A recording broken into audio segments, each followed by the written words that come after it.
किशनपुर गांव में शारदा नाम की औरत रहती थी। शारदा के परिवार में उसकी सास रुक्मणी, जेठ राजेश, जेठानी राधा, देवर सुनील और 2 बच्चे रितु और छोटू थे। शारदा के पति को शराब की बुरी लत थी, उसी कारण उसकी मृत्यु हो जाती है। शारदा अपने ससुराल वालों के साथ रहती है। शारदा के ससुराल वाले उसको परेशान करने का एक मौका नहीं छोड़ते थे। एक दिन शारदा काम कर रही थी, तभी बरामदे में बैठी उसकी सास रुक्मणी बोलती है, अरे अभागन, इतना धीरे धीरे काम करेगी तो पूरे दिन तेरा काम खत्म ही नहीं होगा। पति को तो खा गई है, अब हमारी जान की दुश्मन बनी बैठी है, करम चली कहीं की।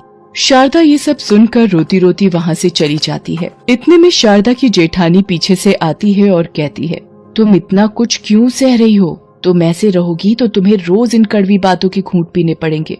भाभी, मैं रोज इस जहर के घूंट को पी लूंगी, पर अगर मैं यहाँ से चली गई तो मेरे बच्चों का क्या होगा? मेरे घर वाले मेरी दूसरी शादी करा देंगे। उनके लिए मैं जवान हूँ, मेरा पूरा जीवन पड़ा है, पर मेरे लिए मेरे बच्चे ही मेरा जीवन है।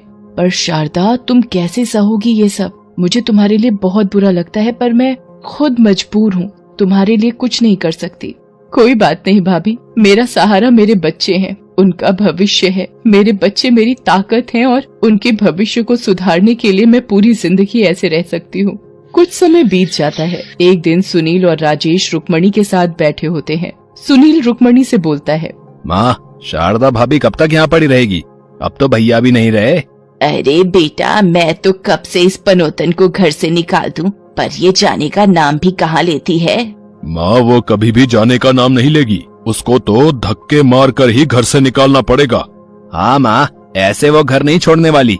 और क्या पता कल उस अनपढ़ में दिमाग आ जाए और वो हमसे जमीन में हिस्सा मांग ले।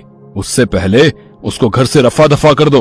दूसरे दिन सुबह रुक्मणी उठती है और जमीन पर तेल ढोल देती है और फिर खुद फिसलने का नाटक करके गिर जाती है और जोर जोर से चिल्ला कर बोलती है, अरे ओ कमबख्तों, कहाँ मर गए सब? देखो अपनी माँ को, यहाँ कमर टूट गई है मेरी। सब भागते भाग आते हैं। अरे कमबख्त, पता नहीं किसने यहाँ तेल गिरा दिया फर्श पर।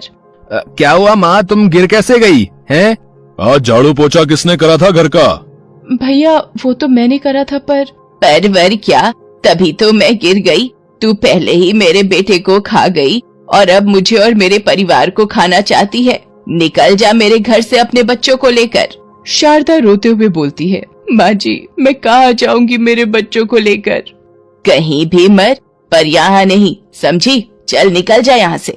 रुक्मणी शारदा, रितु और छोटू को घर से निकाल देती है। शारदा रितु और छोटू को लेकर एक किराए का घर ढूंढती है और लोगों के घरों में काम करना शुरू कर देती है। एक दिन शारदा काम से लौट रही होती है, तभी उसको सामने एक स्कूल दिखाई देता है। वो स्कूल के अंदर जाती है और वहाँ बैठी मैडम से पूछती है, मैडम जी, मुझे भी मेरे बच्चों का दाखिला इस स्कूल में करवाना है। आपको इस स्कूल की फीस पता भी है? मैडम, मुझे इस स्कूल की फीस का तो नहीं पता, पर मैंने सुना है यहाँ सारी पढ़ाई अंग्रेजी भाषा में होती है। यहाँ पढ़ाई करके मेरे बच्चे भी बड़े होकर अंग्रेजी बोलेंगे ना? हाँ, अगर आप उनको इस स्कूल में पढ़ाएं तो बिल्कुल। हाँ तो मैडम जी, आप मेरे बच्चों का दाखिला भी कर लीजिए। साल भर की 25,000 फीस है इस स्कूल की, क्या आप भर सकती हैं? हाँ मैडम जी, मेरे बच्चों के भविष्य के लिए मैं दोगुनी मेहनत करूंगी, बस आप मेरे बच्चों का दाखिला कर लीजिए। बच्चों का दाखिला स्कूल में हो जाता है। उसके बाद शारदा दोनों को बड़े स्कूल में पढ़ाने के लिए दिन भर लोगों के घर काम करती और रात को चौकीदारी करती। ऐसे ही धीरे धीरे समय बीतता गया और रितु और छोटू बड़े हो गए। रितु कॉलेज में पहुंच गई और छोटू की एक बड़ी मल्टीनेशनल कंपनी में नौकरी लग गई। अब शारदा घर में अकेली रहती थी। दोनों बच्चे शहर में रहने चले गए थे। एक दिन शारदा ने सोचा, मैं अकेली क्या करूंगी गांव में, मैं भी मेरे बच्चों के साथ शहर में ही रहूंगी। शारदा भी अब रितु और छोटू के साथ शहर रहने पहुंच जाती है। एक दिन छोटू की फाइल मेज पर रखी होती है। शारदा फाइल को उठाकर स्टोर रूम में रख देती है। शाम को छोटू घर पहुंचकर फाइल ढूंढता है, पर उसको कमरे में फाइल नहीं मिलती। वो जोर से आवाज लगाता है, रितु, तुमने मेरी फाइल देखी क्या? नहीं भैया, मैंने तो कोई फाइल नहीं देखी। शारदा भी वहाँ पहुँच जाती है और बोलती है, अरे बेटा, मैंने ही रखी है, तेरे वो कागज स्टोर रूम में है। क्या माँ, आपने वो फाइल स्टोर रूम में रख दी? आपको थोड़ी भी समझ नहीं है? हाँ माँ, उस दिन आपने मेरी प्रोजेक्ट फाइल भी पता नहीं कहाँ रख दी थी। माँ, अगर आपको यहाँ रहना है तो हमारे सामानों से दूर ही रहा करो और हमें परेशान तो बिल्कुल ना करो। शारदा को छोटू और रितु के ऐसे ताने सुनकर बहुत बुरा लगता है, पर वो सोचती है आज मैं अपने बच्चों को ही पसंद नहीं हूँ, शायद गलती मेरी ही होगी। दूसरे दिन रितु अपने कमरे में बैठकर फोन चला रही होती है। शारदा रितु के पास जाकर बोलती है, बेटा तुम मुझे मंदिर ले चलो ना, जब से गांव से आई हूँ मंदिर ही नहीं जा पाई, बहुत मन हो रहा है। माँ ये आपका गांव नहीं है और ना ही मेरे पास इतना समय है।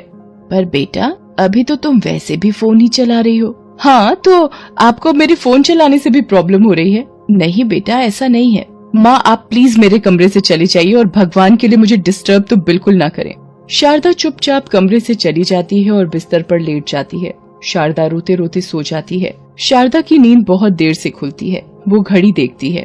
घड़ी में तो 11 बज रहे हैं। छोटू के कमरे में जाकर देखकर आती हूँ उसने खाना खाया या नहीं। शारदा छोटू के कमरे में देखने जाती है, पर वो कमरे में नहीं होता है। शारदा परेशान होकर रितु के पास जाती है। बेटा रितु। हाँ माँ बोलो। बेटा छोटू अभी तक घर नहीं आया। शायद आज भी गए होंगे किसी पार्टी में। आप परेशान न हो और न मुझे करें और सो जाओ। रितु अपने कमरे में जाकर सो जाती है, लेकिन शारदा बाहर सोफे पर ही बैठी रहती है। थोड़ी देर बाद छोटू आ जाता है और शारदा को सोफे पर इतनी रात को ऐसे बैठे देखकर बोलता है, माँ आप ऐसे यहाँ क्यों बैठी हैं इतनी रात को? पहले तू बता इतनी रात तक कहाँ था? माँ मेरी मीटिंग्स होती हैं, वो भी अटेंड न करूँ, बस आपकी गोद में सोया रहूं, यही चाहती हैं क्या आप? माँ तो अपने बच्चों को आगे बढ़ने देती है, पर आप तो अपने बच्चों की तरक्की से भी खुश नहीं है। पता नहीं कैसी औरत हैं आप। बेटा मेरा वो मतलब नहीं था। प्लीज माँ मुझे जाने दो और अपना मतलब अपने पास रखो। धीरे धीरे समय बीतता चला जाता है और शारदा बहुत अकेली हो जाती है। एक दिन छोटू और रितु बाहर जा रहे होते हैं। शारदा उनसे बोलती है, बेटा तुम दोनों बाहर जा रहे हो, मैं भी अकेली यहाँ क्या करूँगी, मुझे मंदिर छोड़ दो। ठीक है जल्दी चलो माँ। छोटू रितु और शारदा मंदिर के लिए निकल जाते हैं। रास्ते में छोटू को कुछ फाइल्स खरीदनी होती हैं और रितु को भी पास वाली लॉन्ड्री से अपने कुछ कपड़े लेने होते हैं। माँ मैं 2 मिनट में आया, सामने दुकान से मुझे कुछ फाइल्स लेनी है। हाँ और मुझे भी पास में लॉन्ड्री से कपड़े लेने हैं।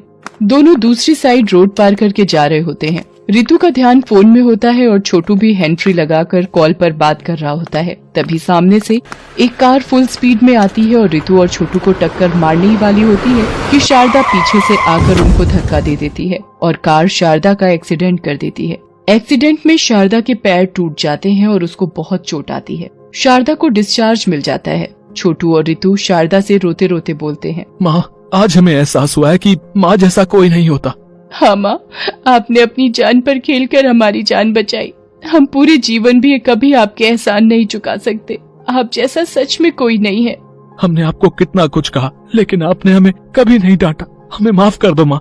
हमें माफ कर दो माँ। रितु और छोटू दोनों शारदा को गले लगाते हैं और उससे बहुत प्यार करते हैं, सम्मान करते हैं और उसका हमेशा ध्यान रखते हैं।